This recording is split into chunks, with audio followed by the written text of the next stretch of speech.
Bismillahirrahmanirrahim. Assalamualaikum warahmatullahi wabarakatuh. Waalaikumsalam warahmatullahi wabarakatuh. Sebelumnya perkenalkan, nama saya Eka Israwati dengan NIM 202201036 dari Prodi Program Studi Akuntansi Fakultas Ilmu Ekonomi dan Bisnis. Nah, berdirinya saya di sini, saya akan memaparkan materi mengenai likuiditas persekutuan, perseroan, penjualan cicilan, dan penjualan konsinyasi. Adapun latar belakang dari materi saya yaitu perubahan kepemilikan persekutuan. Suatu perusahaan dianggap bubar secara hukum. Perubahan kepemilikan dapat terjadi dengan berkurang atau bertambahnya sekutu. Sekutu berkurang bila ada persekutuan meninggal dunia atau mengundurkan diri, dan sekutu bertambah bila ada anggota baru yang masuk ke dalam persekutuan, baik melalui investasi langsung atau memberi saldo modal. Dan yang kedua yaitu adapun permasalahan masalah yang akan saya bahas ada 4, yaitu yang pertama apa itu perubahan kepemilikan persekutuan, dan yang kedua apa itu pembentukan persekutuan metode goodwill, dan yang ketiga yaitu apa itu pembentukan persekutuan metode bonus, dan yang keempat yaitu apa itu penjualan cicilan dan penjualan konsinyasi. Selanjutnya di sini saya akan membahas tentang perubahan kepemilikan persekutuan. Definisi dari perubahan kepemilikan persekutuan yaitu perubahan kepemilikan persekutuan adalah situasi di mana hak kepemilikan dalam suatu persekutuan berpindah dari pihak satu ke pihak lainnya. Hal ini sering terjadi dalam konteks bisnis di mana 2 atau lebih individu berkolaborasi untuk mencapai tujuan bersama. Dengan perubahan tersebut dapat mempengaruhi dinamika secara struktur persekutuan itu sendiri.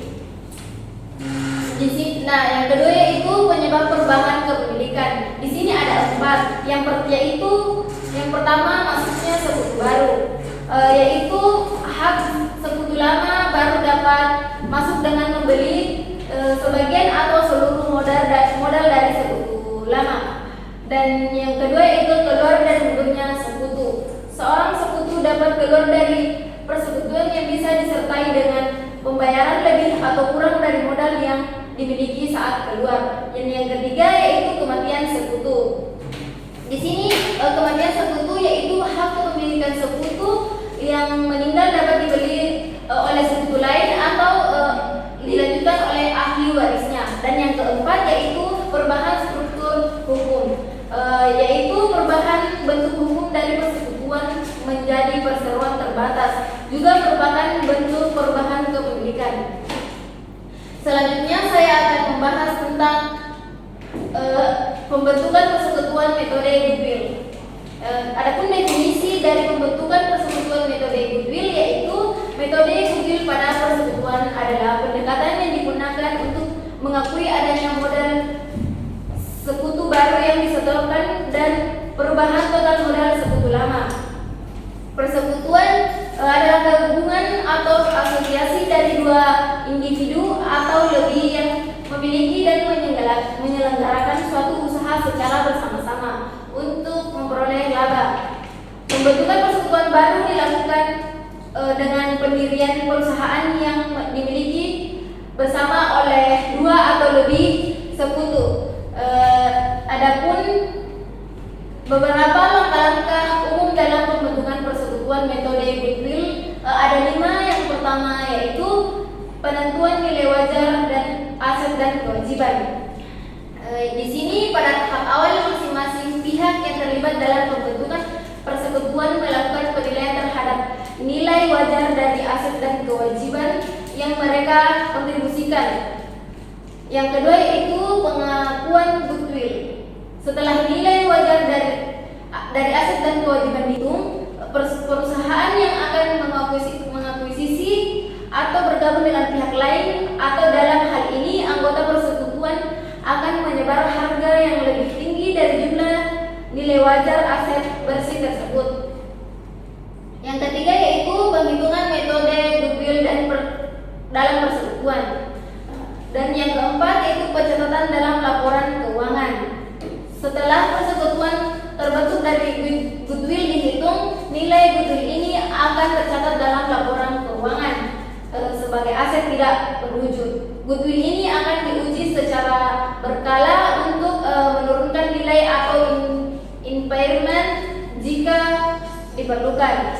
Yang kelima yaitu pengaruh terhadap pembagian keuntungan dan kerugian. Pembagian keuntungan dan kerugian dalam persekutuan biasanya dilakukan berdasarkan kesepakatan atau antara para mitra. Goodwill ini yang tercatat dapat mempengaruhi bagaimana masing-masing mitra berbagai keuntungan dan kerugian, tergantung pada kesepakatan mereka dan bagaimana kontribusi mereka dihitung. Selanjutnya, di sini saya akan membahas tentang pembentukan persekutuan menggunakan metode bonus.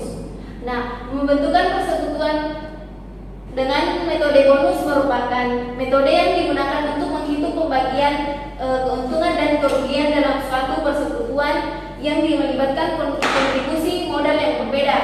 Model ini sering digunakan dalam pembentukan persekutuan baru, di mana salah satu atau lebih sekutu baru bergabung dengan membawa modal dan diukur dengan cara memberikan bonus kepada sekutu-sekutu lama berdasarkan kontribusi modal sekutu baru. Dan metode bonus digunakan ketika sekutu sepakat untuk membagi kepemilikan modal secara merata. Namun jumlah modal yang disetorkan tidak sama. Hal ini terjadi karena beberapa hal, yaitu yang pertama, jika nilai buku investasi modal lebih besar maka selisihnya akan dibagi menjadi kepada mitra lama sebagai bonus. Yang kedua, jika nilai buku investasi modal lebih kecil maka bonus akan diberikan kepada mitra baru. Nah, selanjutnya di sini saya akan membahas tentang langkah-langkah dalam pembentukan metode persekutuan menggunakan metode bonus. Yang pertama, menentukan nilai perusahaan sebelum kedatangan sekutu baru. Tentukan nilai perusahaan atau nilai buku sebelum sekutu baru bergabung. Ini biasanya dihitung berdasarkan aktiva bersih atau nilai perusahaan yang ada saat ini. Dan yang kedua yaitu menentukan modal sekutu baru. Sekutu baru memberikan kontribusi modal yang bisa berupa uang tunai, barang, atau harta yang disetujui. Dan yang ketiga yaitu perhitungan bonus. Setelah sekutu baru memberikan kontribusinya, modal selisih antara nilai modal sekutu baru dengan nilai perusahaan yang ada akan dihitung. Yang keempat yaitu pembagian bonus. Bonus yang dihitung tersebut akan dibagikan kepada sekutu lama berdasarkan kesepakatan bersama. Dan yang kelima yaitu penyesuaian pembagian keuntungan dan kerugian. Nah, di sini setelah perhitungan bonus selesai, pembagian keuntungan dan kerugian akan dilakukan sesuai dengan kesepakatan. Biasanya kesepakatan pembagian keuntungan dan kerugian ini didasarkan pada persentase modal yang dimiliki oleh setiap sekutu. Nah, selanjutnya saya akan membahas tentang penjualan cicilan dan penjualan konsinyasi. Yang pertama yaitu penjualan cicilan. Penjualan cicilan adalah metode di mana pembeli dapat membeli barang atau produk dengan cara membayar dalam beberapa kali, biasanya dalam periode waktu tertentu. Pembayaran dilakukan secara berkala, misalnya bulanan, mingguan, atau tahun, hingga total harga barang lunas. Dan yang kedua itu penjualan konsinyasi. Penjualan konsinyasi adalah metode penjualan di mana pemilik barang atau konsinyor menyerahkan barang kepada pemilik lain atau konsinyi untuk dijual. Namun pemilik barang tetap menjadi pemilik hingga barang tersebut terjual kepada pembeli akhir. Adapun ciri-ciri dari penjualan cicilan ada 4. Yang pertama yaitu Eh, dan yang kedua itu kepemilikan barang. Setelah pembayaran cicilan pertama, pembeli sudah memiliki barang tersebut meskipun cicilannya belum lunas. Dan yang ketiga yaitu bunga dan biaya lainnya. Penjualan sering kali menerapkan bunga atau biaya tambahan tergantung pada kebijakan perusahaan dan penyedia kredit. Dan yang keempat yaitu resiko pembayaran. Jika pembeli gagal melakukan pembayaran cicilan, penjual dapat menarik barang tersebut atau menuntut pembayaran penuh. Selanjutnya di sini saya akan membahas tentang ciri-ciri penjualan konsinyasi. Ada 4. Yang pertama yaitu kepemilikan barang. Pemilik barang tetap memegang kepemilikan hingga barang terjual meskipun barang tersebut berada di tempat konsinyi. Dan yang kedua yaitu pembayaran. Pembeli membayar barang pada konsinyi dan kemudian konsinyi membayar pemilik barang setelah barang dijual. Dan yang ketiga yaitu risiko kerugian. Jika barang tidak terjual, konsinyur biasanya menanggung kerugian. Pihak konsinyi bisa mengembalikan barang yang tidak terjual kepada konsinyur. Yang keempat yaitu penjualan yaitu komisi atau margin. Komisi biasanya mendapatkan komisi atau margin tertentu dari penjualan barang.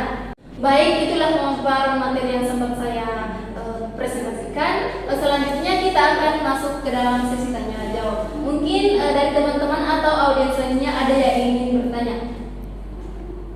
Saya. Baik, saya persilahkan. Baik, terima kasih atas kesempatan yang diberikan. Pertanyaan saya yaitu bagaimana proses likuidasi persekutuan? Baik, di sini saya akan menjawab pertanyaan dari saudari, yaitu langkah-langkah umum dalam proses likuidasi persekutuan. Yang pertama yaitu pemberitahuan pembubaran. Biasanya likuidasi dimulai dengan keputusan untuk membubarkan persekutuan. Dan yang kedua, penunjukan likuidator. Setelah keputusan pembubaran diambil, pihak persekutuan harus menunjuk seorang likuidator yang dapat berupa anggota persekutuan atau pihak dari luar. Dan yang ketiga yaitu penilaian dan penjualan aset. Likuidator akan mengevaluasi aset persekutuan dan menjual aset-aset tersebut untuk memperoleh uang tunai. Dan yang keempat, pembayaran kewajiban. Setelah aset dijual, uang yang diperoleh digunakan untuk membayar kewajiban-kewajiban persekutuan seperti utang pada kreditor, gaji karyawan, atau biaya operasional lainnya. Baik, mungkin itu saja jawaban yang bisa saya berikan. Apakah saudari bisa menerima jawaban saya? Ya, saya menerima. Baik, terima kasih. Selanjutnya saya akan membacakan kesimpulan dari materi saya, yaitu perubahan dalam kepemilikan persekutuan, baik itu melalui metode goodwill dan metode bonus, merupakan hal penting dalam menjaga kelangsungan dan keseimbangan antar anggota persekutuan. Begitu juga dengan penjualan cicilan dan penjualan konsinyasi yang memiliki perbedaan dalam pencatatan akuntansi serta hak dan kewajiban masing-masing pihak yang terlibat. Dengan memahami perbedaan metode ini, diharapkan persekutuan dapat lebih mudah dalam menyesuaikan diri dengan perubahan dan mencapai tujuan bisnis yang lebih baik. Mungkin itu saja materi yang sempat saya sampaikan pada kali ini. Lebih dan kurang yang mohon dimaafkan. Wabillahi taufiq wal hidayah. Wassalamualaikum warahmatullahi wabarakatuh.